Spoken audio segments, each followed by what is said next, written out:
song of love for every boy and girl. The sky is blue, the fields are green, and laughter is the language of the world. Then I wake and all I see. Imam Ibn Abi Hatim yang bersumberkan daripada Ali bin Rabah radhiyallahu anhu, beliau menceritakan bagaimana Farwah bin Masih pernah menghadap Rasulullah SAW dan dia bertanya kepada Rasulullah, "Ya Rasulullah, di zaman jahiliyah ada satu kaum yang bernama kaum Sabah dan mereka hancur kerana menolak Islam. Aku bimbang kalau ianya berulang kembali. Aku tidak tahu apakah yang aku perlu lakukan." Lantas Rasulullah SAW menjawab, "Aku tidak tahu tentang soal ini." Maka ketika itulah Allah menurunkan surah As-Sabah ayat 15 hingga 18. Dalam ayat ini Allah menceritakan bagaimana untuk keutamaan kaum Sabah ini, dia bukan hanya diceritakan dalam surah As-Sabah, tetapi juga lebih awal diceritakan dalam surah An-Naml, di mana kaum Sabah ini di bawah pemerintahan Ratu Balqis merupakan negara yang kaya raya, mewah, cantik, comel, segala benda ada. Orang Jerman kata ada belakang semua moneko. Sorry, tercakap pelan tau. Non Islam, dulu saya Kristian. Dan nama iban saya Dambu. Jangan panggil saya Dambu. Dan nama keluarga belah ayah saya kampung Iban dan India. Mak saya Siam dan China dan Filipina. Saya tak tahu saya bangsa apa. Tetapi pastinya ada dalam Iban. Jadi nama India pula, keluarga India dia adalah Murti. Untuk gabung semua, James Carlson, Dambu Murti. Panggilan Amin Idris.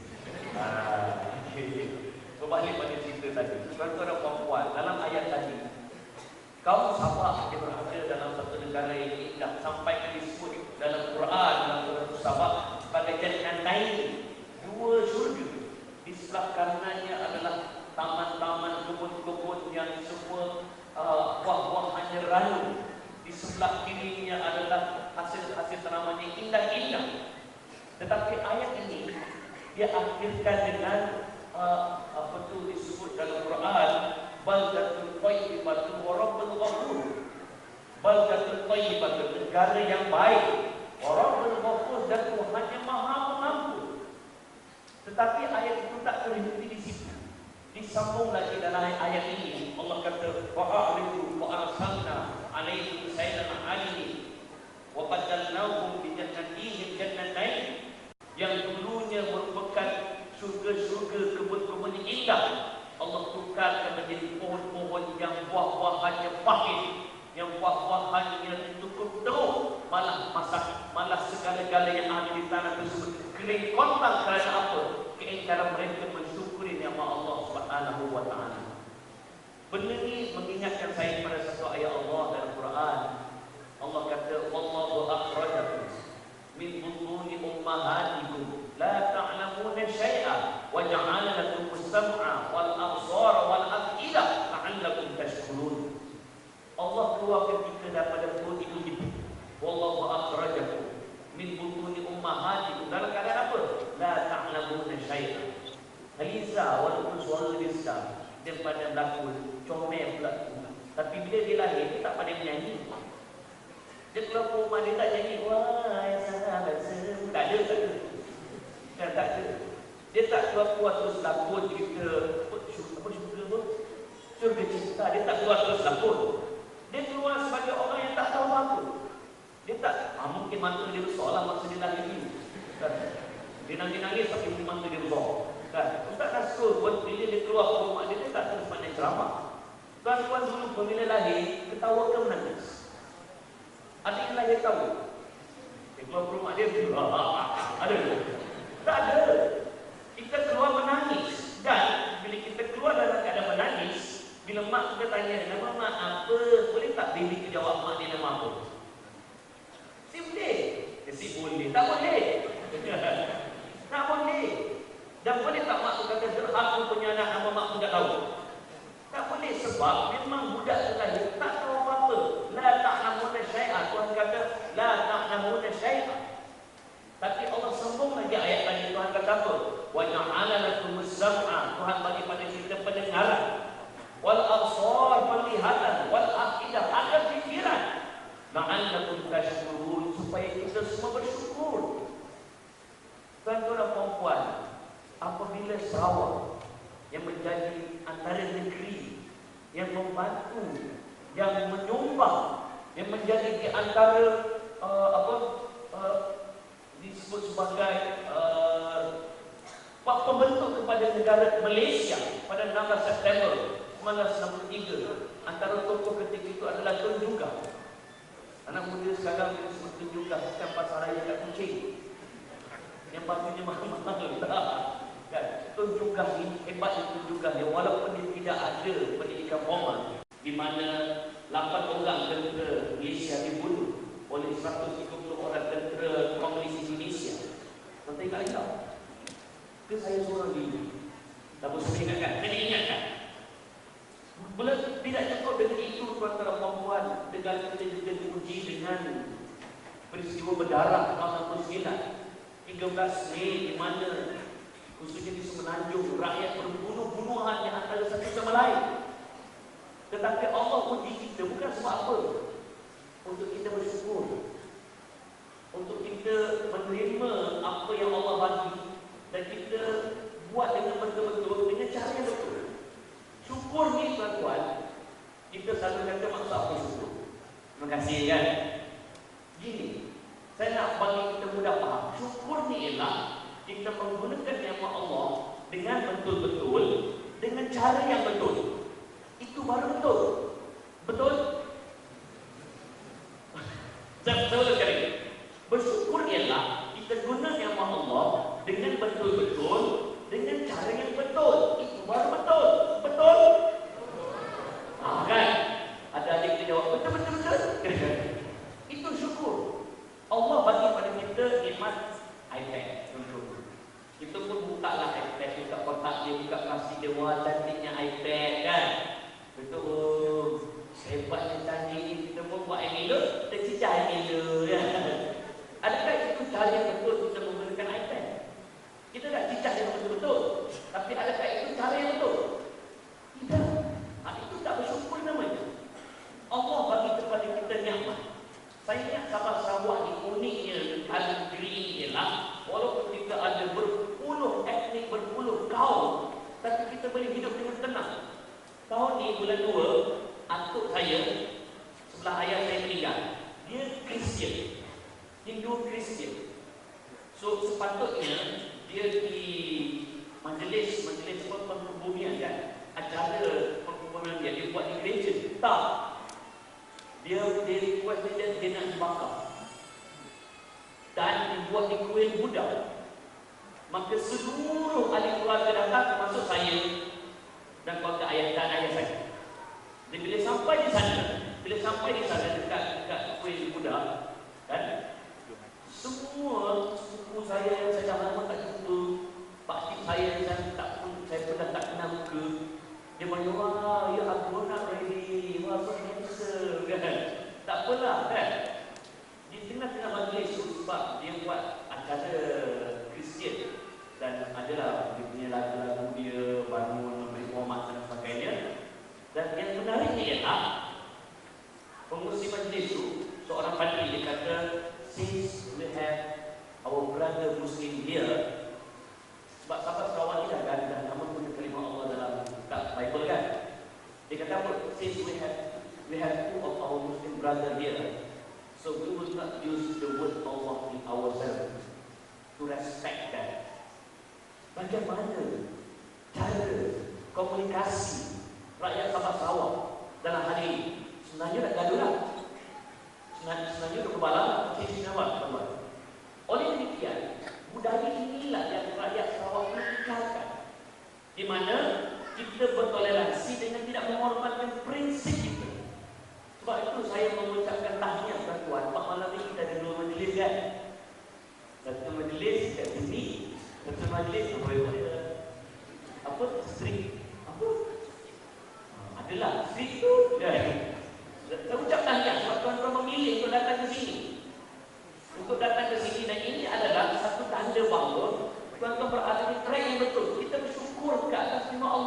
atas kita sudah sekian lama merdeka.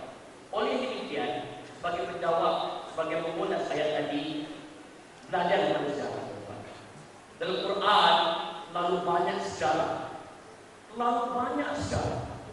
Antaranya Tuhan sebut sejarah perang Badar. Walaqad nasarakumullahu bi Badrin wa antum adillah fattaqullaha la'allakum tashkurun. Bersyukur lagi. Allah sebut tentang peristiwa perang Badar. Perang Badar ni sedikit saya sebab sejarah dia panjang. Perang Badar ni dia berlaku tanpa dirancang. Dia tak macam perang lain dia memang plan nak perang. Jadi dia berlaku kebetulan. Maka tentera Islam tak ramai. Kelengkapan senjata pun tak banyak. Sehingga kan ada yang menyatakan ada sahabat yang pergi memerang hanya menggunakan pelepah hamar. Dan tentera Islam tak ramai dalam 312 orang. Ada yang nampak kata 317, ada yang nampak kata 317. Tak apalah, 312 orang. Dan tentera yang bukan Islam ramai beribu orang. Dan Nabi risau melihat bahawa umat Islam hampir kalah. Lantas Nabi sujud lama di atas tanah dan Nabi berdoa dengan satu doa yang masyhur. Apa kata Nabi? Ya Rabb, ya Allah, intuhlika hadhihi al-fi'ah lan tu'bad fil ardi abad. Ya Allah, kalau kamu hancurkan semua kaum misalnya ada ini, takkan ada lagi mereka yang akan bersujud kepada di atas muka bumi. Nabi merayu kepada Allah. Dan dengan bantuan Allah Subhanahu wa taala, tentera Islam menang dalam perang Badar. Kenapa tentera Islam menang dalam perang Badar? Disebut dalam ayat tadi. Fattaqullah, bertakwa pada Allah. La'allakum tashkurun, mudah-mudahan kamu bersyukur. Nampak tak tuan? Dalam perang Badar pun Tuhan kata kita kena bersyukur. Ada budak remaja dia jadi autasi dekat Semenanjung. Saya tanya dia kenapa tak pergi masjid? Cak ni, kalau Cak ni takut, kalau Cak ni nampak ada harimau dalam semak, Cak ni pergi tak? Tak pergi, kenapa? Takut. Habis itu kenapa tak pergi masjid? Sebab saya takut pada Allah. Kamu boleh jawab. Dia salah faham maksud takut. Sebab tu para ulama memberi terjemahan cantik tentang takwa. Takwa ni ialah imtithal awamir wa ijtinabun nawahi. Kita menjunjung segala perintah Allah dan segala larangan Allah kita jauh-jauh. Maknanya kalau untuk bahasa Jerman kata segala semua merdeka orang kata kita kata kami sangat anak kecil ini biasa. Subhanallah. Dan terus orang Gaza itu mendirikan solat. Dan orang kecil ketika bangun nak ada wudu, nampak sangat kita tak jaga wudu. Ini kita dah cakap, tak mahu. Orang perempuan yang panjang lama dia kata anak ayam pun dia kalau boleh. Tapi ayah dia insyaAllah. Dan saya kata, ya Allah, kita kata nak syakit, kita nak mati syakit. Masya Allah, ini sahaja tanda perjuangan. Anak-anak yatim telah merasakan sesuatu perkara. Waktu jumpa anak yatim, kita boleh bagi jumpa, kita bagi harta boleh. Kita bagi pada mereka. Anak kecil ni ambil satu tangan. Kita tak ambil lagi. Dia pun ambil tangki pula dua tangan. Ambil lagi. Kita syukur.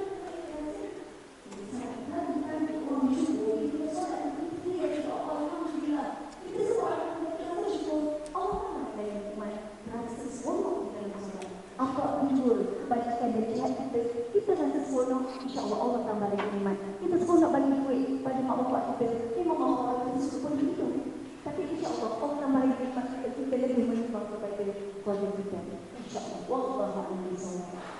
Biasanya orang muda akan disalahkan. Jadi hari ini saya bawa suara orang muda hari ini nak cakap daripada pihak mereka. Hari ini apa yang mereka nak? Ibu ayah, alhamdulillah saya menjadi pencetus ummah, nak masuk bab syukur, nak masuk bab merdeka, nak masuk bab pemuda. Izinkan hari ini saya rendahkan diri saya dahulu. Saya beriman dengan sebuah hadis Nabi SAW. Jangan pandang remeh, jangan pandang enteng, jangan pandang tak ada apa-apa kepada orang tua dalam agama. Jadi ibu ayah orang lama dalam agama, remaja-remaja purba. Kalau hari ini ada silap saya, tolong tegur. Saya budak baru nak bertakik. Tapi siapkan tugas sebab saya ni pemuda. Pemuda ni semangat ibu ayah. Dia akan tanya why, kenapa. Seperti mana saya di Selangor. Hari itu saya bagi ceramah ibu ayah. Nak cerita bab syukur, minta maaf orang Malaysia, orang Melayu khususnya. Orang Melayu. Saya lah orang Melayu. Ini ada Melanau, bagus. Melayu, cerita Melayu. Orang Melayu, saya bangga dengan Melayu. Tapi orang Melayu lah paling salah faham tentang agama. Ini minta maaf nak kena cerita kat sini. Saya bagi ceramah ibu ayah pasal Cadbury. Tahu Cadbury? Yang ada babi tu ya. Tak boleh sebut apa? Babi. Okey. Saya minta maaf. Saya sebut satu masjid. Saya kata ibu ayah tak payahlah makan Cadbury lagi, ada babi. Lepas tu makcik datang, Ustaz Rahmat. Ya makcik, jangan sebut babi. Dia kata. Kenapa makcik? Kata, babi ni kasar. Dia kata, oh kasar. Tak boleh tak saya sebut babi? Lembut sikit kan? Saya saja bergurau dengan orang lama. Ibu ayah nak anak sayang kita. Orang lama nak orang muda sayang dia. Kena banyak bermanja, kena banyak berdialog, kena banyak bersuka-suka. Jangan jadi diktator. Ini haram halal. Jangan. Ini generasi bukan generasi itu. Ini generasi Y. Dia perlu disayangi, disantuni. Saya gurau-gurau dengan tak tidur. Babi kan? Makcik dia kata, Pak Ustaz, jangan main-main. Makcik, yelah makcik. Kalau tak boleh sebut babi, nak sebut apa makcik? Sebutlah khinzir. Oh, boleh tegur saya, tak ada masalah. Saya akan tanya lagi. Sebab orang muda ni, ibu ayah, para pemimpin sekalian, tok-tok imam, orang muda ni, kebanyakan orang muda ni, dia tidak suka ditipu. Kalau cakap kita miskin, cakap miskin. Dia lebih suka begitu. Mak, kalau tak ada benda, tak ada duit, cakap memang mak tak ada duit. Ya, dia akan terima. Ini kebanyakan survei ataupun kajian yang dilakukan. Saya kata, makcik, kenapa sebut khinzir, tak boleh sebut babi? Khinzir ni lembut, Ustaz Rahmat. Saya tanya satu soalan kepada makcik itu. Makcik, adakah khinzir babi bila dikhinzirkan hilang kebabiannya? Ibu ayah kena ambil berat perkara ni. Inilah hakikat orang Melayu, bahkan Malaysia amnya. Mereka suka ubah-ubah tum-tum dalam bahasa Arab ataupun dalam Islam supaya kena dengan selera mereka. Macam Ustaz kata tadi, Abang Amin kata tadi, kita boleh jadi kaya, tapi jangan buat riba. Ustaz, kami tak riba Ustaz, bunga. Mana ada orang Valentine, dia bagi kekasih dia, wahai kekasihku, ini riba, ganti bunga, tak ada ibu ayah. Jadi ibu ayah nak cerita bab syukur, kita kena faham apa ertinya syukur. Syukur ini bukan kita dapat nikmat dan kita simpan. Itu belum syukur. Tidak bersyukur. Kerana apa? Mereka simpan. Mereka hari ini menidakkan hak Allah, menidakkan hak orang lain. Jadi syukur ibu ayah, syukur bila kita nak dapat sesuatu, kita juga agih-agihkan syukur itu, agih-agihkan nikmat itu, supaya orang lain mendapat erti syukur juga. Macam mana ni Ustaz? Macam mana ni? Tuan-tuan yang saya kasih kerana Allah, syukur ni lagi susah daripada sabar. Percayalah tuan-tuan. Saya bila cakap pasal Gauzah, saya ingat seorang nakib usrah saya, anak Prof Kayu, UTM, namanya Nuri, Muhammad Nuri. Ustaz Nuri, tuan-tuan puan-puan, dia belajar di, tak silap saya, Syria. Belajar di Syria. Bila belajar di Syria, Prof Kayu cerita saya tadi. Bila belajar di Syria, Syria berulang, betul? Syria berperang. Jadi dia balik Malaysia. Minta maaf. Bila balik Malaysia, dia tak cuba belajar di Malaysia. Dia kata, tak best belajar Malaysia. Sebab apa? Aman sangat. Alhamdulillah. Belajar Malaysia tak best. Aman sangat. Bila aman, saya lalai. Dia kata. Syukur susah. Sabar senang. Ada seorang pakcik suara saya. Ini pakcik ni daripada Negeri Sembilan. Dia kata, tak Negeri Sembilan tak? Orang Negeri Sembilan ada pakcik daripada Negeri Sembilan ni. Dia Ustaz Rahmat, saya beruji pendakwah yang muda. Dia tak banyak makan garam. Dia tak banyak makan garam, tiba-tiba nak ceramah orang tua. Kan? Tapi Ustaz Rahmat, saya sedang Ustaz Rahmat sebab selama ini saya pandang tinggi pada orang muda. Benar apa yang kata Ustaz tadi, bahawa Nabi pandang tinggi pada orang muda. Kerana aku sahabat-sahabat, pakcik-pakcik, sahabat-sahabat ayah muda, pada orang muda ini ada semangat. Orang muda ini ada cita-cita. Orang muda ini ada impian. Jadi macam saya juga alhamdulillah berimpian dengan cita-cita di belakang. Bagaimana nak menjadi pemuda yang terutama sahabat-sahabat hargai masa muda. Untuk cerita ni sahabat-sahabat, ibu ayah, izinkan saya cerita satu benda yang bersikap kisah benar dan sedikit berat. Boleh? Siap kerja? Boleh. Kita takbir sikit boleh? Saya sebut takbir Allahu Akbar boleh? Maksudnya kita mengagungkan Allah. Takbir! Adik, takbir! Ajar sama ni. Ibu ayah, sebelum ini saya pun nakal. Budak muda ni tak nakal pelik. Budak muda, orang muda, kanak-kanak remaja kalau tak nakal pelik, maksudnya luar biasa. Sultan Muhammad Al-Fatih yang mempunyai Konstantinopel, dia juga nakal dalam sejarah.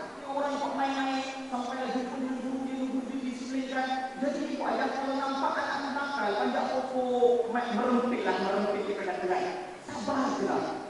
InsyaAllah dia orang hebat, banyakkan berdoa. Esok juga ada kupas. Tapi ibu ayah nak cerita pemuda ini kita perlu hargai. Sebab apa? Sebagaimana Nabi SAW hargai itu orang pemuda. Satu namanya Mu'az bin Am dan Mu'az bin Affan. Dua-dua pemuda ini sahabat-sahabat, jangan pandang rendah dengan usia yang kamu ada. Kalau kamu hamba yang bersyukur, kamu tak ada harta. Ya, orang muda tak ada harta. Kalau macam saya mahasiswa yang kami ada, PTPTN je. PTPTN kan harus. Itu dia yang kami ada. Harta tak ada, pasangan apatah lagi. Kereta tak ada, rumah tak ada, yang kita ada hanya umur. Jadi sahabat-sahabat, hari ini kalau kita semua dengan bersyukur, manfaatkan umur kita. Sebagaimana hari ini kita perlu menginfakkan jiwa kita dalam perjuangan Islam, dalam dakwah, dalam pengajian ilmu. Untuk bila dah besar bahawa dia akan nak. Ibu ayah kenal Ahmad Ammar? Kenal Ahmad Ammar Ahmad Ammar ni yang meninggal di Turki, hebat, dapat dimakamkan, ada dikuburkan di sebelah sahabat kami. Dia lahir sama tahun dengan saya, 1993. Dan saya 1993. Tapi saya tak tahu persaudaraan saya baik ataupun tidak. Yang ibu ayah saya tak tahu. Tapi Ahmad Ammar telah syahid kita. Cuma yang saya nak ceritakan tentang seorang wanita yang umurnya juga sebaya saya. Lahir tahun 1993. Dia bernama Hajar bin Sabir. Anak-anak remaja, wanita, muslimat, perlu catat nama ni dan cek. Sebab apa? Sehebat-hebat PU pun, sehebat-hebat Ahmad Ammar, orang Inggeris senang pun. Pernah tak kamu semua masuk dalam muka depan harian Metro? Weh, Ustaz, Ahmad Ammar lah. Sehari orang ni dia biasa dalam, kalau nak masuk harian Metro ni, muka depan besar. Dia mesti cerita besar. Contoh, tahun 2000 ada satu kes muka harian Metro. Kes apa tuan-tuan? Kes remaja rogo lembu. Betul? Baru masuk muka depan harian Metro. Maksudnya ceritanya kena hebat lah. Kena rare. Macam mami kita kena juga lah. Saya belum bagi. Moga-moga tidak. Jadi, moga-moga tidak. Jadi sahabat-sahabat, ibu ayah, Hajar bin Sabir ni saya cek tak Google. Cuma tanya Google, siapa ada Hajar bin Sabir? Dia ini sahabat saya. Saya kenal sumber dia. Pada umur kami 18 tahun. Ini 3 tahun lepas saya cerita. Remaja. Pada kami umur 18 tahun, ibu ayah, saya nakal, dia pun nakal, kami masuk Kolej Matrikulasi Melaka. Bila masuk Kolej Matrikulasi Melaka, kami masuk badan dakwah. Bila kami masuk badan dakwah, kami hari ini kenal apa itu tarbiyah, didikan agama. Jadi ibu ayah, anak-anak baik, kata tidak balik pada agama. Anak-anak bersyukur, kena balik pada agama. Jadi ibu ayah kami kenal apa kita mahu. Suatu ketika Hajar bin Sabir, ni wanita-wanita muslimat, dia nak pergi program dakwah. Macam ibu ayah kan, nak pergi masjid program dakwah. Dan bila si Hajar bin Sabir nak pergi program dakwah, ditakdirkan oleh Allah Subhanahu wa taala si Hajar bin Sabir accident. Allah. Bila accident, ibu ayah dimasukkan ke dalam ICU. Bila masuk dalam ICU, kami semua risau. Sebab apa? Kami anggap adik-beradik seperti adik-beradik kami sendiri. Satu matrikulasi, satu kolej. Jadi kami dah takut esok kena melawat. Bila kami pergi melawat, doktor datang. Doktor kata apa? Bersangka baiklah dengan Allah. Hajar hanya ada 2 pilihan. Kita benar tuan. Masuk hal yang itu ke depan. Bersangka baiklah dengan Allah. Hajar ada 2 pilihan.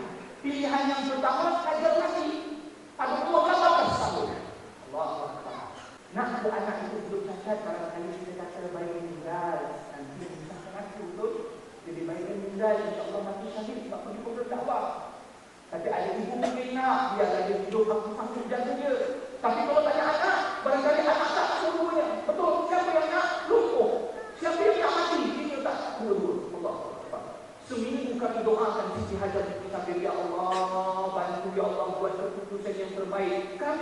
tahu nak doa mati ataupun nak doa hidup tapi lumpuh. Allahu Akbar. Tak tahu kami doa, ya Allah, beri yang terbaik, ya Allah, beri yang terbaik. Seminggu pemuda-pemuda ingat cerita ni. Seminggu selepas itu Hajar bangun. Bila Hajar bangun, semua orang makan, nak bawa makanan lah. Buah, nak bawa coklat, nak bawa kek beri. Itu belum haram lagi. Dah ada duit. Ibu ayah, masa tu semua orang makan nak awak, Hajar sebab apa?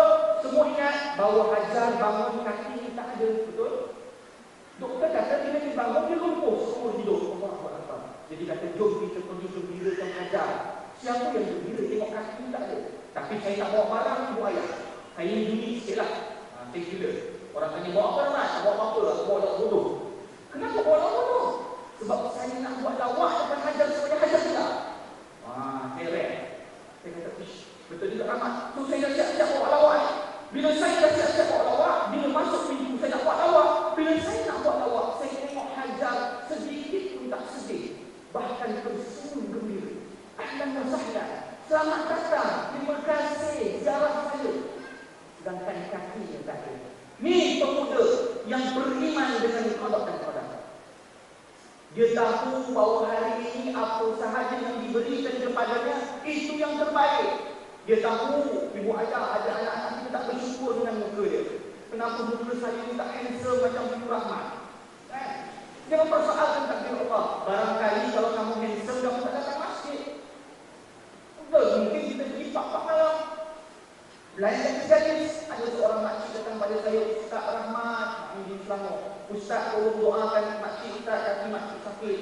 Nak datang makcik kisah. Dia kata, alah janganlah minta doa saya banyak dosa. Ibu ayah nak minta doa ni. Doa anak-anak kecil. Mereka ni ahli syurga ibu ayah. Jangan pandang penting pada anak-anak kita. Tak pernah ke mak minta doakan ayah, doakan ayah. Mereka ini ahli syurga ibu ayah. Dia kata makcik minta doa ke anak pula. Ustaz, kabulkanlah doa anak. Kabulkan minta anak cik ke doa anak. Minggu depan datang Ustaz, doa Ustaz tak kabul. Allah, doa Ustaz tak kabul. Sakit tutup ni. Makcik, baiklah. Tuan-tuan, pada malam ini saya meletakkan Heliza Helmi berbincang dengan rakan-rakan kita meletakkan sebagai aktivis. Bismillahirrahmanirrahim. Nanti saya akan coba semua Rahmat dengan Ustaz Al-Qadir jadi teroris atau berkenaan dengan Isabah. Tapi kat saya ada satu ayat surah Hud tentang Isabah sebab beriman Nabi Masya-Allah berat Isabah. Namun saya masih ingat lagi waktu saya awal-awal masuk ke Kursus Fitrah, rata-rata artis yang itu berguna dalam 3 orang. Lepas sebenarnya ada jadi 40 orang dan makin ramai dalam Kursus Fitrah, semua nak belajar basic. Perkara pertama yang kami belajar, kami belajar bagaimana sebut bismillah, kami belajar bagi solat, benda-benda sesuatu. Dan Ustaz Zurawi yang tiap-tiap jemaah dalam Ustaz Zurawi itu dia kata ada beberapa perkara untuk kita istiqamah. Dan waktu itu saya dengar sebab bila kita nak istiqamah ni kena sabar. Jadi cakap pertama bila kita nak istiqamah ni, sebelum itu Allah dah berikan hidayah kepada kita. Dan hidayah ni ada 2 jenis. Satu hidayah intibah dan satu lagi hidayah istiqamah. Hidayah intibah ni adalah seperti rakan-rakan yang selalu dapat dan saya sangat cemburu dengan mereka. Contohnya macam Diana Amir, Ya Hamzah, siapa lagi, para Ashikin, Nilofa. Dia dapat satu hidayah yang dipupuk kerana dia rasa sesuatu ni berubah. Macam nasi mata dia rasa nak berubah. Itu adalah hidayah intibah. Dan Raja, Felicia dapat Masya Allah dia pegang masuk Islam. Alhamdulillah. Namun yang paling suka saya ucap kata adalah untuk kita dapat hidayah istiqamah. Bagaimana kita nak istiqamah itu? Yang pertamanya Ustaz kata kalau kita nak istiqamah mesti niat kerana Allah Ta'ala. Keluar daripada rumah yang Allah itu bagilah aku niat yang aku buat ini adalah semata-mata kerana Allah SWT. Niat itu mesti sampai kepada Allah SWT. InsyaAllah Allah akan dorongkan jalan-jalan untuk kita istiqamah. Yang kedua pula, dia kata kalau kita nak istiqamah, kita pilih rakan-rakan yang betul.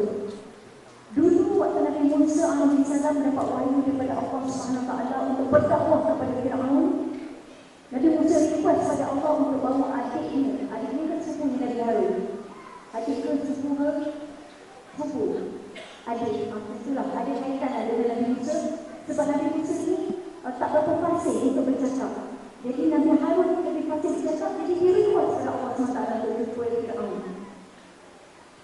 Di sini kita dah nampak, Masya Allah, Nabi Musa hebat macam mana pun dia perlukan seorang teman untuk berjumpa dengan Fir'aun. Walaupun Nabi Musa itu kuat, walaupun Nabi Musa itu hebat. Sebab dia perlukan satu peluang semangat untuk berjumpa dengan Fir'aun. Dan bila nak masuk ke dalam kisah Fir'aun itu, Masya Allah, Fir'aun ini mengenai satu lagi yang menyebabkan Nabi Musa itu agak sikit gentar. Bila masuk dalam kisah itu, kawasan ini memang dan patung-patung Fir'aun ini memang sangat besar. Memang negara yang menyebabkan kita rasa gemetar ketika itu. Padahal Fir'aun itu sebenarnya cuma kecil.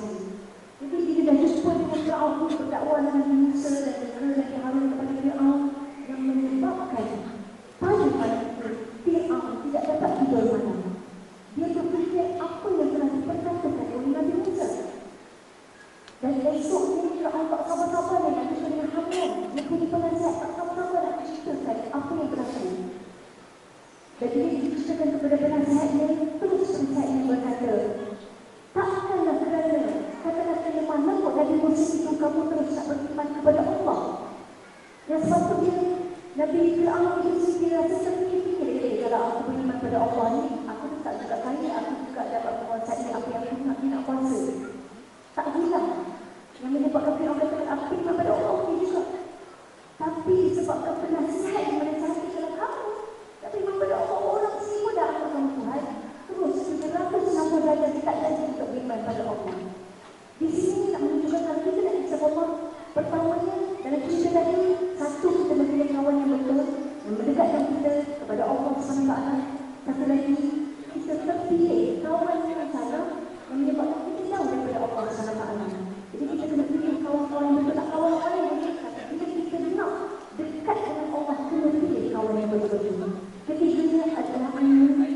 Macam pada malam ini, Masya Allah, saya suka dia berkorban ni.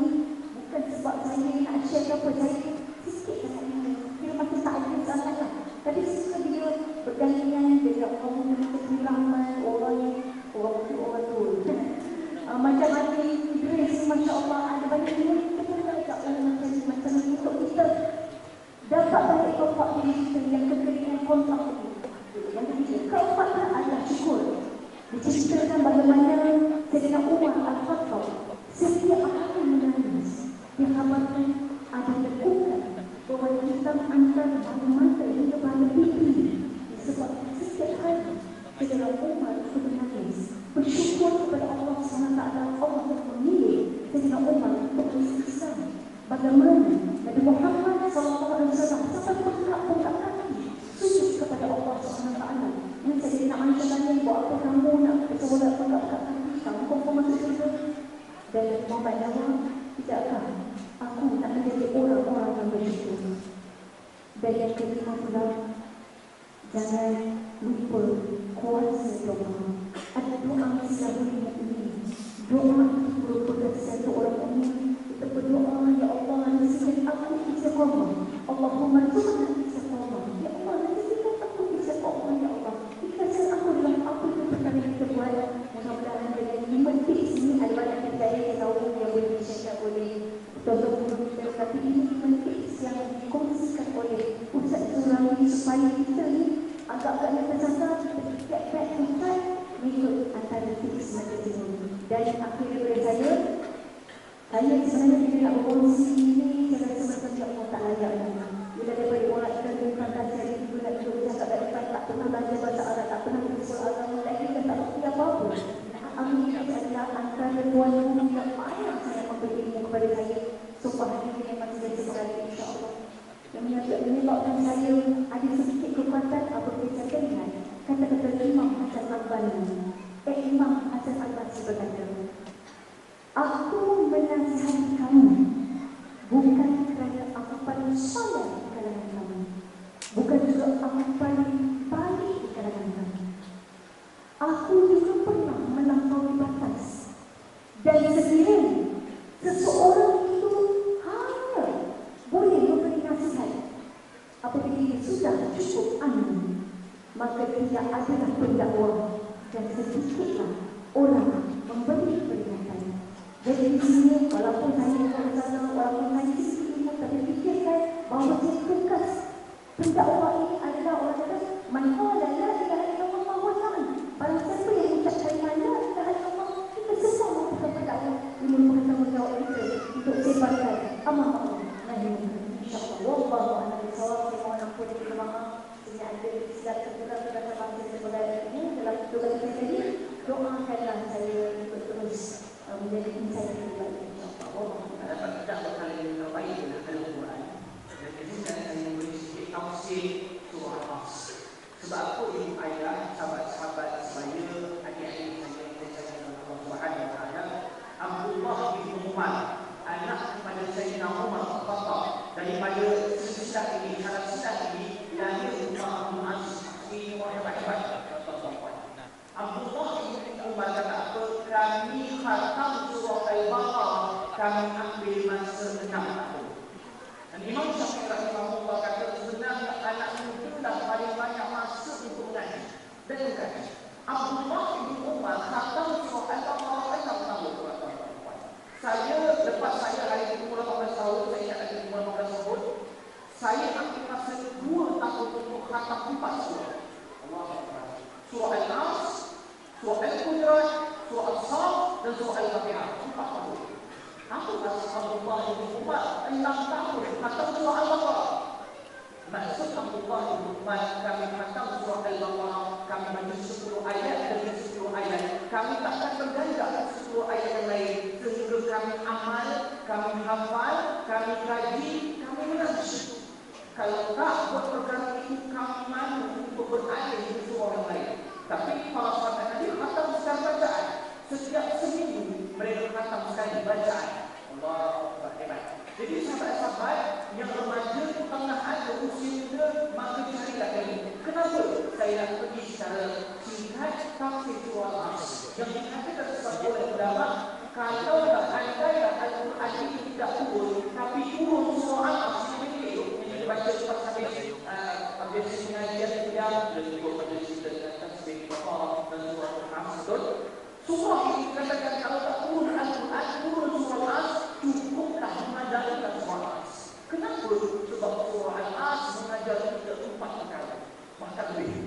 Ini demi masa sesungguhnya manusia itu dalam kerugian melainkan 4. Dan 4 ini, tuan-tuan, dia tidak boleh bukan akal. Dia wow dan dia bukan wow akal.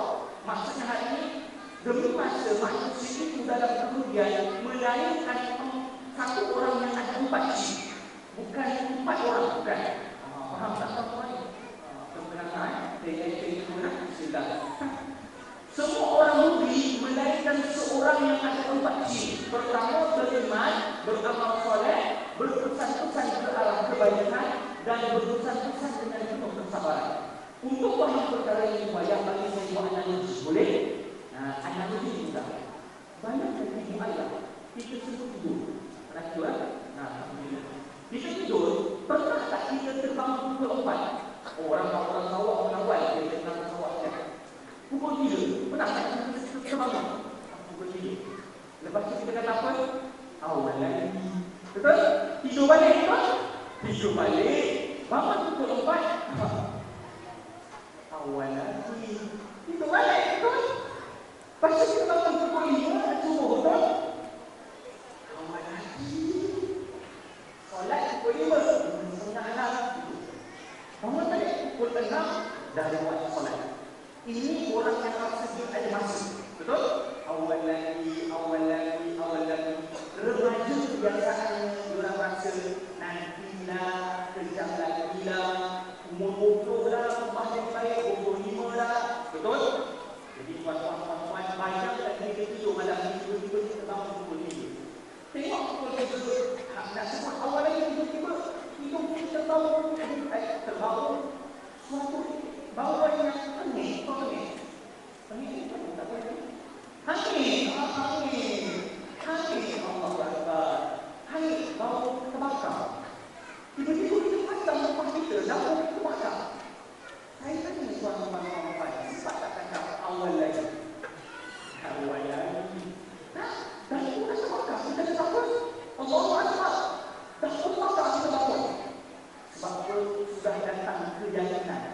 Iman pertama, iman, amal soleh, berpesan-pesan ke arah kebaikan, berpesan-pesan dengan kebenaran.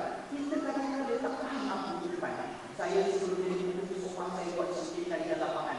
Sebab Profesor Dr. Yusuf Al-Farawi misal, kecelakaan apabila berdakwah itu hanya pandai membaca kitab, tapi tidak pandai membaca lapangan manusia. Jadi saya buat topik. Nak tanya, adakah hari ini rakyat Malaysia faham tak apa itu iman? Saya tanya adik-adik. Adik, dia bang, iman itu apa? Adik tu kata, iman itu iman. Yang tak ada, sopan kan? Iman itu iman. Salah mereka ke? Tak salah. Mereka ahli juga. Mereka masuk dari dalam proses pembelajaran.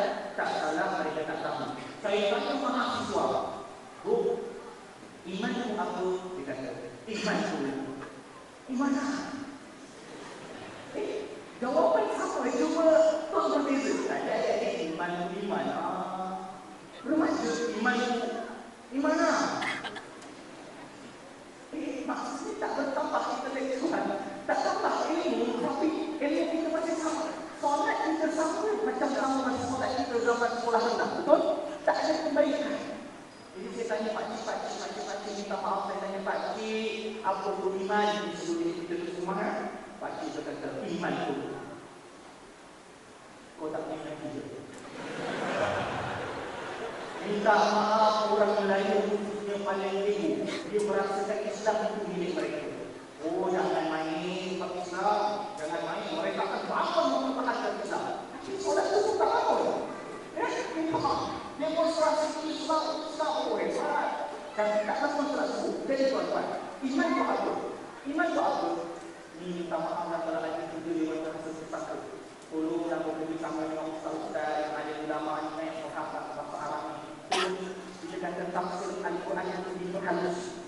Bila masuk, ya ayyuhallazina amanu, biasanya Allah kalau nak suruh kita buat sesuatu, tutup aurat, kudu, cakap benar, taat ibu bapa, Allah akan mula dengan ayat ya ayyuhallazina amanu, qu anfusakum wa ahlikum nara, wahai orang-orang yang beriman, selamatkan diri kamu serta keluarga kamu. Allah suruh orang beriman. Apa maksud Allah orang beriman itu? Nah, pernah buka tafsir bahasa Inggeris. Saya ada kawan banyak orang yang tahu Sarawak dan Sabah. Inggeris orang masuk. Bila tengok tafsir bahasa Inggeris, ya ayyuhallazina amanu maksudnya apa? Oh, believer. Faham tak? Kalau selain wahai orang-orang beriman, okey. Tak rasa. Sebab kita tak faham maksud iman itu. Sahabat-sahabat, tuan-tuan. Wahai orang-orang yang percaya. Sebab ulama-ulama sedikit syahid, sedikit keras. Bila kalau kita mempersoalkan hukum Allah, mereka kata barangkali tidak beriman. Sebab apa? Macam tidak tuan-tuan. Saya dulu nak masuk sekolah menengah agama Kuala Lumpur, maka mak saya tak kasih. Mak saya kata MRSM. Semakel MRSM. Semakel.